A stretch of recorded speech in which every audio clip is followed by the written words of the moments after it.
ইন্নাল হামদুলিল্লাহ ওয়াসসালাতু ওয়াসসালামু আলা রাসূলিহি ওয়া বা'দ।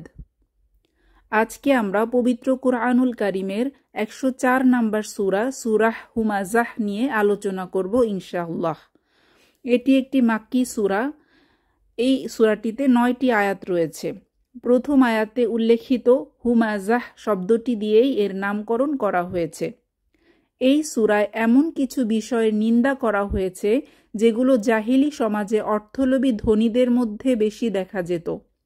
আখিরাতে এই ধরনের লোকদের পরিণাম কি হবে তা বলা হয়েছে এবং মানুষকে সেই সব বিষয় থেকে সতর্ক করা হয়েছে। তাহলে মূল আলোচনা শুরু করা যাক। বিসমিল্লাহির রহমানির রহিম। পরম করুণাময় অসীম দয়ালু আল্লাহর নামে শুরু করছি। ওয়াইলুল লিকুল্লি হুমাযাতিল লুমাযাহ। দুর্ভোগ প্রত্যেকের যে সামনে নিন্দাকারী ও পেছনে গীবতকারী। এই আয়াতে হুমাযাহ এবং লুমাযাহ দুটি শব্দ ব্যবহার করা হয়েছে। অধিকাংশ তাফসীর কারকদের মতে হুমাযাহ এর অর্থ গীবত অর্থাৎ কারো অনুপস্থিতিতে নিন্দা করা এবং লুমাযাহ অর্থ সামনাসামনি দোষারোপ করা ও মন্দ বলা। এ দুটি কাজই নিন্দনীয় ও গুনাহ। তাফসীরবিদগণ এ শব্দ দুটোর আরও অর্থ বর্ণনা করেছেন। এই দুটি শব্দ মিলে এখানে যে অর্থ দাঁড়িয়েছে তা হচ্ছে যে ব্যক্তি কাউকে লাঞ্ছিত ও তুচ্ছ-তাচ্ছিল্য করে কিংবা কারো প্রতি তাচ্ছিল্য ভরে অঙ্গুলি নির্দেশ করে কিংবা চোখের ইশারায় কাউকে ব্যঙ্গ করে বা কারো বংশের নিন্দা করে অথবা কারো ব্যক্তি সত্তার বিরূপ সমালোচনা করে অথবা কারো মুখের উপর তার বিরুদ্ধে মন্তব্য করে কিংবা কারো পেছনে তার দোষ বলে বেড়ায়, কোথাও এর কথা ওর কানে গিয়ে বলে এবং পরস্পরের মধ্যে শত্রুতা তৈরি করে কিংবা ভাইদের পারস্পরিক ঐক্যে ফাটল ধরায় বা লোকদের নাম বিকৃত করে, খারাপ নামে অভিহিত করে বা কথায় খোঁচায় আহত করে কাউকে দোষারোপ করে। এসব তার অভ্যাসে পরিণত হয়েছে, অথচ এই সবই মারাত্মক গুনাহ। 2 নাম্বার আয়াত আল্লাযী জামাআ মালান ওয়া আদ্দাদাহ। যে সম্পদ জমা করে এবং বারবার গণনা করে। এর অর্থ হলো যে সে মাল জমা করে এবং বারবার গুণে দেখে, জমা করে রাখে ও বৃদ্ধির আশায় তা আল্লাহর রাস্তায় খরচ করে না। সাধারণভাবে মাল সম্পদ সঞ্চয় করা কোনো নিন্দনীয় কাজ নয়। নিন্দনীয় তখনই হয় যখন তার জাকাত দেয়া না হয়, সাদাকা বা আল্লাহর রাস্তায় খরচ না করা হয়, উপযুক্ত খাতে ব্যয় না করে কৃপণতা করা হয়। 3 নাম্বার আয়াত ইয়াহসাবু আন্না মালাহু আখলাদাহ। সে ধারণা করে যে তার অর্থ তাকে অমর করে রাখবে। এর অর্থ হচ্ছে এই যে সে মনে করে তার যে অর্থ সম্পদ আছে এটা থেকেই যাবে, কমবে বা ফুরাবে না। তার এই রাজত্ব চলতেই থাকবে। তার এই অর্থ সম্পদ তাকে চিরন্তন জীবন দান করবে। অর্থাৎ অর্থ জমা করার এবং তা বারবার গুণে সযত্নে রেখে দেবার কাজে সে এত বেশি মশগুল যে অবশ্যম্ভাবী মৃত্যুর কথা তার মনেই হয় না।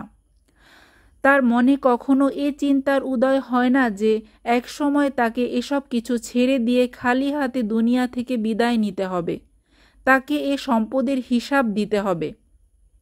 রাসূল সাল্লাল্লাহু আলাইহি ওয়াসাল্লাম বলেন, কিয়ামতের দিন কোনো বান্দার 2 পা অগ্রসর হতে পারবে না যতক্ষণ না তাকে 5টি বিষয় সম্পর্কে জিজ্ঞাসা না করা হয়। তার মধ্যে 2টি প্রশ্ন মাল বা সম্পদ নিয়ে। সে তার সম্পদ কোথা থেকে আহরণ করেছে ও কিসে তা ব্যয় করেছে। তিরমিজি হাদিস নাম্বার 2417। 4 নাম্বার আয়াত কাল্লা লায়ুমবাযান্না ফিল হুতামাহ। কখনো নয়, অবশ্যই সে নিক্ষিপ্ত হবে হুতমায়। হুতমা শব্দটির মূল হচ্ছে হাতম। হাতম মানে ভেঙে ফেলা, পিষে ফেলা ও টুকরো করে ফেলা। জাহান্নামকে হাতম নামে অভিহিত করার কারণ হচ্ছে এই যে তার মধ্যে যা কিছু ফেলে দেওয়া হবে তাকে সে নিজের গভীরতা ও আগুনের কারণে ভেঙে গুঁড়িয়ে রেখে দেবে। বখিল তথা কৃপণ ব্যক্তিকে হুতমাহ জাহান্নামে নিক্ষেপ করা হবে। এটাও একটা জাহান্নামের নাম। 5 নাম্বার আয়াত, ওয়ামা আদরাকা মাল হুতমাহ, আর কিসে তোমাকে জানাবে হুতমাহ কি? এই প্রশ্নসূচক বাক্য হুতমাহ জাহান্নামের ভয়াবহতাকে ব্যক্ত করার জন্য ব্যবহার করা হয়েছে।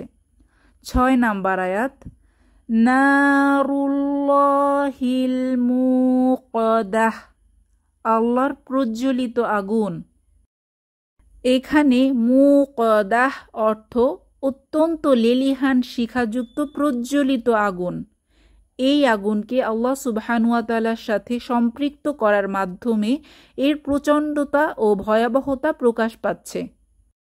7 নাম্বার আয়াত, আল্লাতী তাত্তালিউ আলাল আফইদাহ, যা হৃৎপিণ্ড পর্যন্ত পৌঁছে যাবে।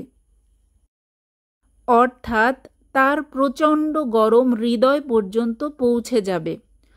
এমনিতেই পৃথিবীর সাধারণ আগুনের গুণ হলো সমস্ত বস্তুকে জ্বালিয়ে ফেলা, কিন্তু পৃথিবীতে এই আগুন হৃদয় পর্যন্ত পৌঁছানোর পূর্বেই মানুষের মৃত্যু ঘটে।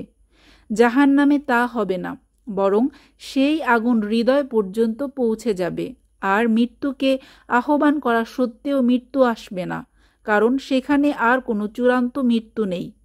হৃদয় পর্যন্ত এই আগুন পৌঁছাবার একটি অর্থ হচ্ছে এই যে এই আগুন এমন জায়গায় পৌঁছে যাবে যেখানে মানুষের অসৎ চিন্তা, ভুল আকীদা বিশ্বাস, অপবিত্র ইচ্ছা বাসনা প্রবৃত্তি, আবেগ এবং দুষ্ট সংকল্প ও নিয়তের কেন্দ্র, অর্থাৎ পাপ যেটার কারণে শাস্তি সেটারই হবে।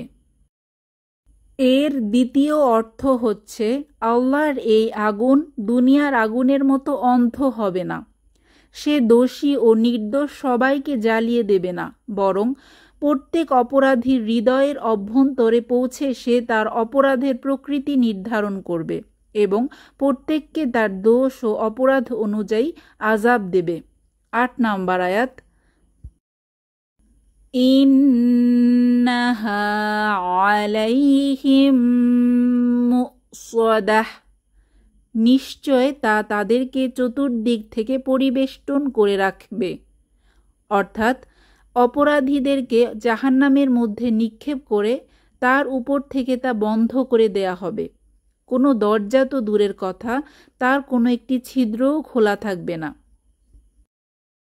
9 নাম্বার আয়াত, ফি আমাদিম মুমাদ্দাদাহ, দীর্ঘায়িত স্তম্ভসমূহে। ফি আমাদিম মুমাদ্দাদাহ এর একাধিক অর্থ হতে পারে, যেমন এর একটি অর্থ হচ্ছে জাহান্নামের দরজাগুলো বন্ধ করে দিয়ে তার উপর উঁচু উঁচু থাম গেড়ে দেয়া হবে। এর দ্বিতীয় অর্থ হচ্ছে এই অপরাধীরা উঁচু উঁচু থামের গায়ে বাঁধা থাকবে। এর তৃতীয় অর্থ হলো এরূপ স্তম্ভসমূহে বা থাম দিয়ে জাহান্নামীদের শাস্তি প্রদান করা হবে। এ শাস্তি সম্পর্কে বিস্তারিত কোনো কথা আল্লাহ সুবহানাহু ওয়া তাআলা জানাননি। আল্লাহ তাআলা আমাদেরকে সূরা হুমাযাহ থেকে শিক্ষা নিয়ে সেই অনুযায়ী আমল করার তৌফিক দান করুন। গীবত পরনিন্দা থেকে আমাদেরকে হেফাজত করুন। আর গীবত পরনিন্দার পর এই সূরায় জাহান্নামে যাওয়ার আরেকটি কারণ হিসেবে কৃপণতা বা অর্থ জমিয়ে রেখে বারবার তা গণনা করার কথা এসেছে। আল্লাহ আমাদেরকে সেসব থেকে রক্ষা করুন। আমিন।